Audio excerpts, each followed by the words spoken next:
Welcome to the session 3 of Unit 2 in digital signal processing. In this third session, we'll try to understand about discrete Fourier transform. We have seen the expression for the discrete Fourier transform in the previous session. Still, we'll go for its definition one more time. So, what is it? What is the discrete Fourier transform? The discrete Fourier transform is nothing but it's a finite discrete frequency sequence obtained by sampling one period of Fourier transform. So what I'm going to do here is initially I have one sequence, let's say x of n, and I'm taking its Fourier transform. So let us say it is x of omega. And if this x of omega I am sampling it, if this x of omega I am sampling, then what I'm getting is the DFT. So that's what is the DFT. So it's a finite duration discrete frequency sequence obtained by sampling one period of Fourier transform. So we are sampling x of omega and then we are getting x of k. So that is what is the definition of discrete Fourier transform. So we can write its equation now, that is mathematical expression, and that mathematical expression we can write it as x of k is equal to summation n runs from 0 to capital N minus 1 x of n e raised to minus z 2 pi k small n upon capital N, where k runs from 0, 1, 2, 3 up to n minus 1. Okay. So as we are considering here 0 to capital N minus 1, we are calling it as endpoint DFT. Next, we can also find out x of n from its DFT. Means here when I'm trying to elaborate DFT, what I'm getting is x of k from x of n. Now what I want to do, I want to do the reverse process. I want x of n from its DFT. So for that purpose, we'll go for inverse discrete Fourier transform. So that inverse discrete Fourier transform expression, we have seen it in the previous session, that is equal to x of n 1 upon capital N, k runs from 0 to n minus 1, capital N minus 1, x of k e raised to plus z 2 pi k n upon capital N, where small n runs from 0, 1, 2, 3 up to capital N minus 1. Again, you can see here it is k is running from 0 to n minus 1, so you can say it as the endpoint IDFT. Let me clear the notations. So let us go further. Now, very much important uh, parameter which we will see here is the twiddle factor. Very important parameter as far as the DFT and IDFT is concerned is the twiddle factor. So let us understand this twiddle factor first. So we can define the twiddle factor with the help of the letter capital W. Let us consider that twiddle factor is equal to W n equal to e raised to minus j 2 pi upon capital N. This is referred as a twiddle factor. So using twiddle factor, we can write the expressions for DFT and IDFT as well. So what I know is the expression for DFT as, just a second,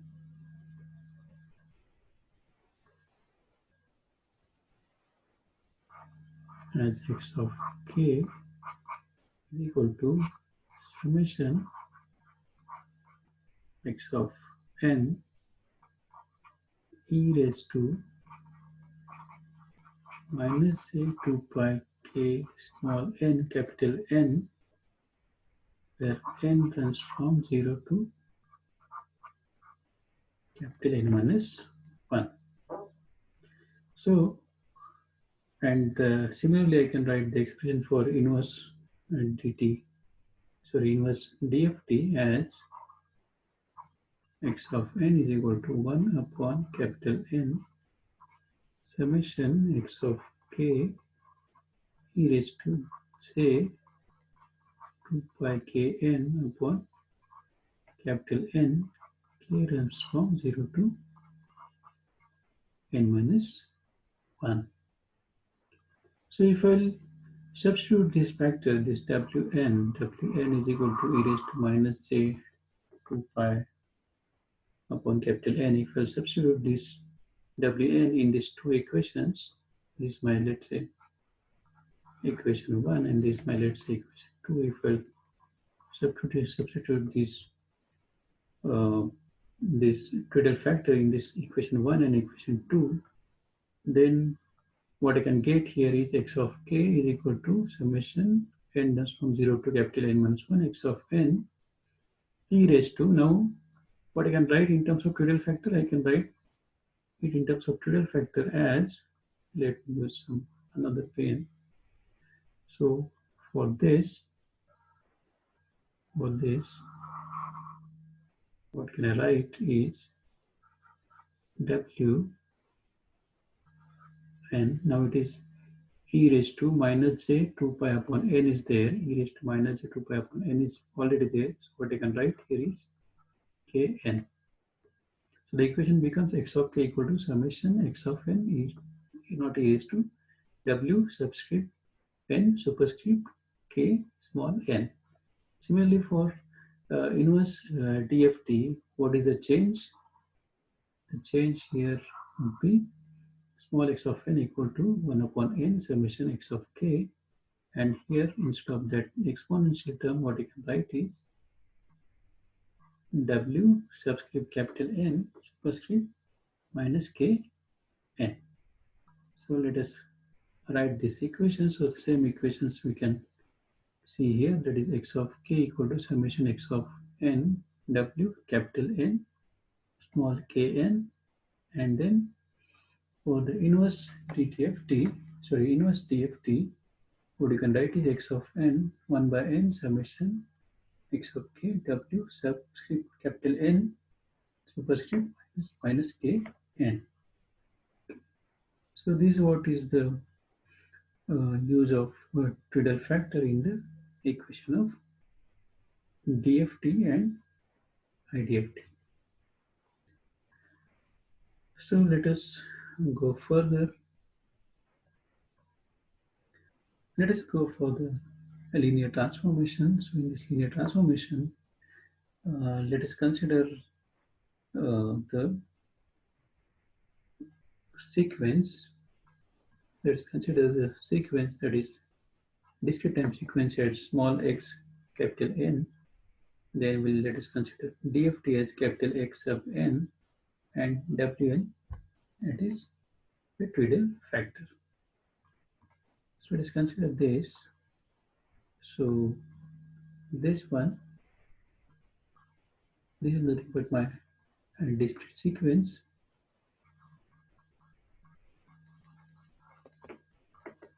I can write here that is small x subscript capital N is my discrete sequence, and capital Xn is my DFT. So let me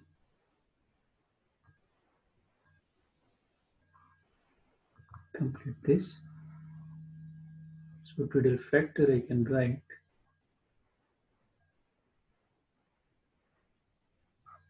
in this way. So what twiddle factor I'm writing is Wn and Kn. W subscript capital N superscript small k small n. So you can have all the values of k here. You can have all the values of n here, and you can prepare the matrix for the twiddle factor. So it's very simple. You can see here that is it is k equal to 0, n equal to 0. So you can multiply it because what I want is the kn. What I want is the kn here. And this capital N will be there for every term. Okay, so this capital N will be at the every term. So this is my capital N, this is also capital N. So everywhere I can write capital N. So in this way, I can write the capital N for every factor. Now what is the numerator? Sorry, not numerator. What is the superscript is Kn, is its multiplication of K and N. So here for this factor, K is 0 and N is 0, so it is 0. If we'll go for this factor, K is 2, but N is 0, so I can write here 0. Similarly, if I'll go for this factor, so K is equal to 2 and N is equal to 2, so it is 2 into 2, it would be 4. So like this I can write down all these elements. If I'll come here, so you can observe that its value is n minus 1 and its value is n minus 1. So n minus 1 into n minus 1, it will become n minus 1 square. So in this way we can prepare the matrix for the twiddle factor, respective twiddle factor. And once I got this, then I can write the endpoint DFT in the matrix form as, that is, this is my DFT, which I have um, indicated already here. That is capital Xn is my DFT. So this is my DFT is equal to twiddle factor, that is Wn, multiplied by sequence, that is discrete time sequence. Small xn is my discrete time sequence. So by using this expression, that is 16.1 expression, I can find out the endpoint DFT. So yeah, let me clear all the annotations. So now we are going towards, we have seen the DFT by using twiddle factor in matrix form. Now again we'll consider the same 16.1 equation and we'll multiply, let us say, both sides with Wn inverse. Because if I multiply to the left hand side, if I multiply to the right hand side, what I'm getting is this capital Xn multiplied by Wn raised to minus 1. Then right hand side also I have to multiply with Wn raised to minus 1, that is inverse of twiddle factor. So I can write a W capital N minus 1 multiplied with this W capital N and Xn.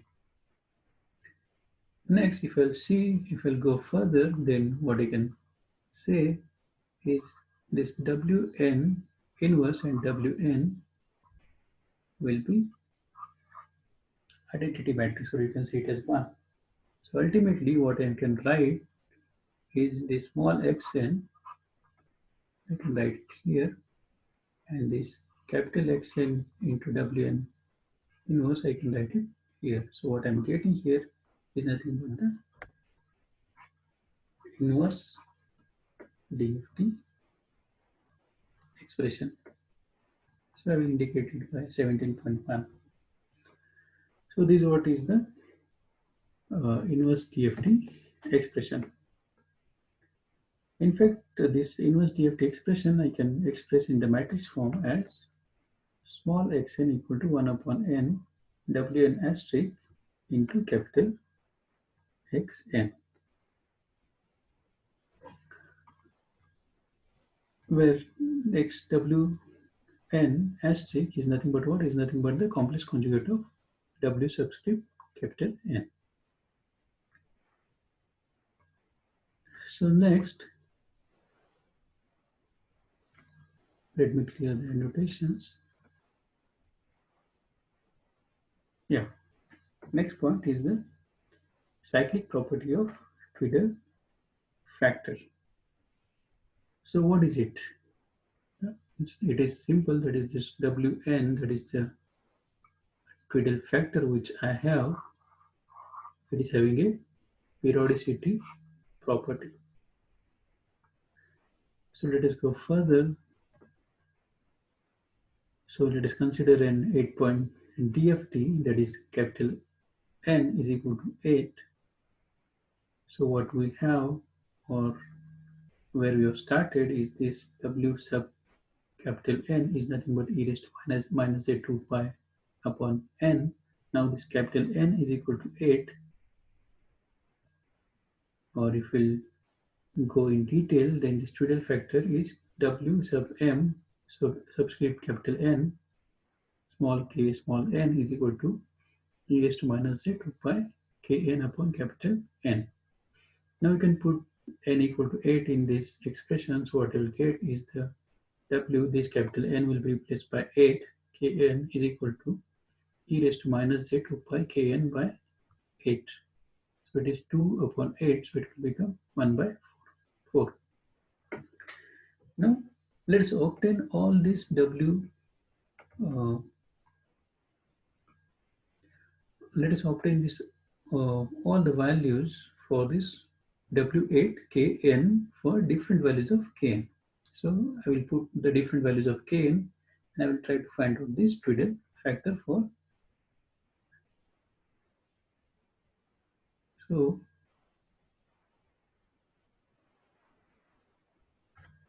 we'll consider first Kn equal to 0. So if we'll consider Kn equal to 0, what I can write is W8 Kn is 0. If it is Kn is 0, means this total exponent is 0, so it becomes e raised to 0, and e raised to 0 is 1. Next we'll go for the Kn equal to 1, so it is W8 Kn equal to 1, so it is e raised to minus j 2 pi into 1 upon 8. So 2 pi into 1 upon 8 means 2 pi by 8. So it is 2 pi by 8 means it is pi by 4. If it is e raised to minus j pi by 4, I can write it as cos pi by 4 minus j sin pi by 4. So I can solve it, I can get this 0.707 minus j 0.707. So let us go further. Again, I can put kn equal to 2. So I can put this, so this kn I can put here 2, so it will be 2 into 2, 4, 4 pi upon 8, so it will be pi by 2 cos pi by 2 minus j sin pi by 2, so it becomes minus j. Similarly, I can go for kn equal to 3, so I can get this. I have to use the Euler's identity for calculating these values every time. So I can put kn equal to 3, I can get this value, I can put kn equal to 4. So like this, I can go further. I will just bring this values further for our ready reference. Next, I can go for kn equal to 5, kn equal to 6, kn equal to 7, 8, 9, 10, 11, and so on.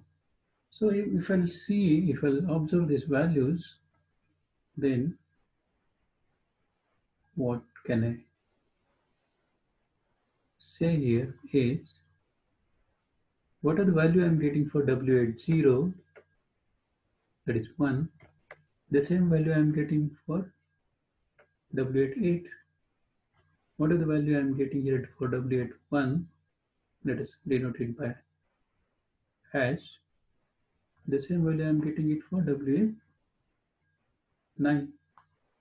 What are the value I'm getting it for kn equal to 2, the same value I'm getting it for kn equal to 10, and so on. If I'll go for 3, I will get the same value for n equal to 11. Means the same values are repeated after 8 values. Okay. So the same thing means we are repeating it just like I have just written here that w at 0 equal to w at 8, w at 1 equal to w at 9, 2 equal to 10, and so on. So that is nothing but the periodicity property of twiddle factor, or you can say it as a cyclic property.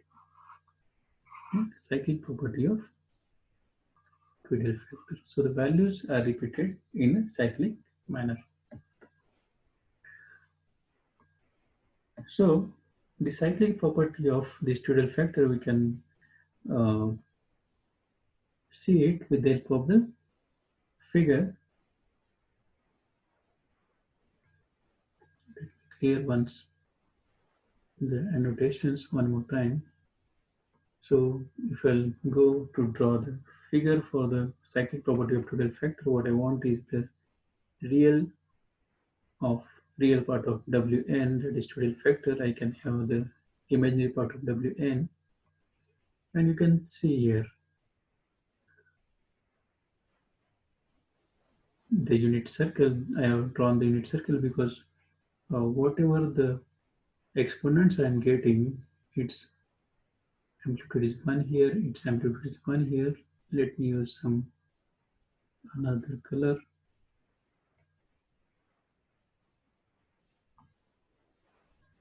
Its amplitude, its magnitude is 1, its magnitude is 1, its magnitude is 1. So everywhere the magnitude is 1. So that's why we have considered a unit circle here. Now once I consider the unit circle, then I have to consider the first uh, twiddle factor, that is w at 0 e raised to 0. So its magnitude is 1 and angle is 0. If its magnitude is 1 and angle is 0, then this is the red line. Okay. Its magnitude is 1 and angle is 0. So its magnitude is 1 and angle is 0. So this I can write as, for this, I can write as w at 0. I can write it here, w at 0. If we'll go further for this k equal to 1, so we can observe here that its magnitude is 1 and angle is pi by 4 with minus sign. So amplitude is 1, but angle is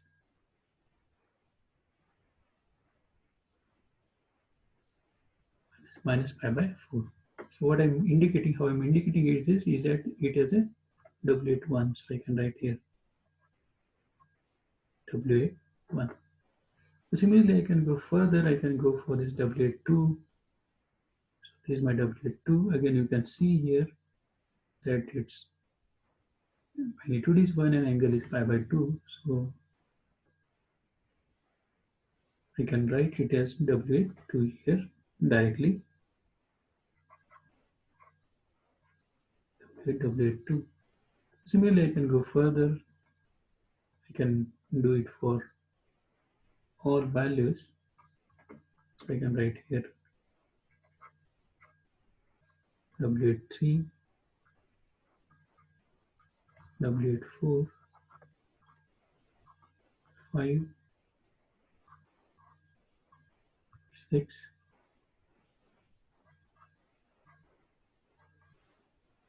and 7. Once I finish all these things, so after w at 7, there comes again one more time w at 8. So this w at 8 will come here now. And that's what we have written here. W at 0 is equal to w at 8. Similarly, I can write it here as w at 9. Here I can write it as w at 10. Here I can write it as w at 11, and so on.